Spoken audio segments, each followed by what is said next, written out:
إن أقل ما يسمى صلة للمسلم لمن وجب الله عز وجل عليه أوجب الله عز وجل عليه صلته من الرحم المحرمة 4 أمور يحسن التنبيه إليها. أول هذه الأمور الأربعة أنه يجب أن لا يكون بينهم قطيعة ولا أذية، وقد جاء عن النبي صلى الله عليه وآله وسلم أنه قال: صلوا أرحامكم ولو بالسلام، وفي رواية: بلوا أرحامكم ولو بالسلام. وقد احتج الإمام أحمد رحمه الله تعالى بهذا الحديث واستدل به. فيجب على المسلم أن يصل رحمه ولو بالسلام، فإن السلام أقل ما يسمى صلة وأدنى درجات الصلة وليس بكمالها. والأمر الثاني أنه يجب على المرء أن يصل رحمه بكف أذاه عنه، وقد صح عن المصطفى صلى الله عليه وآله وسلم أنه قال: الإيمان 70 شعبة أدناها إماطة الأذى عن الطريق.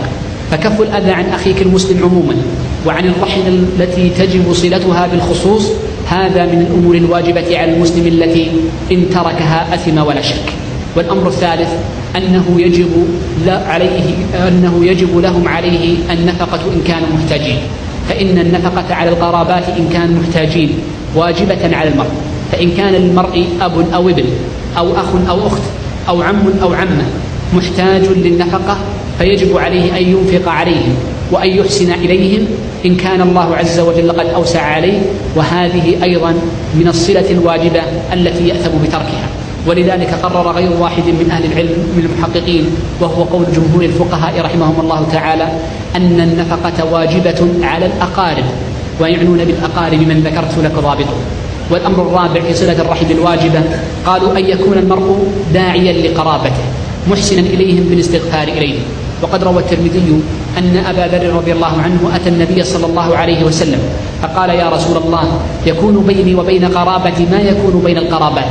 فقال صلى الله عليه وآله وسلم: فأين أنت من الاستغفار لهم؟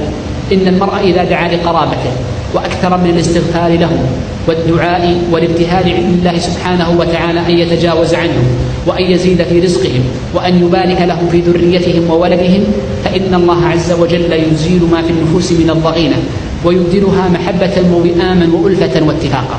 ولذلك فإن أقل ما يسمى صلة للرحم أن يأتي المرء بهذه الأمور الأربعة: أن يدعو لهم، وأن ينفق عليهم إن كانوا محتاجين، وأن يصلهم ولو بالسلام، وأن يمنع عنهم الأذى بكلامه وفعله ونحو ذلك.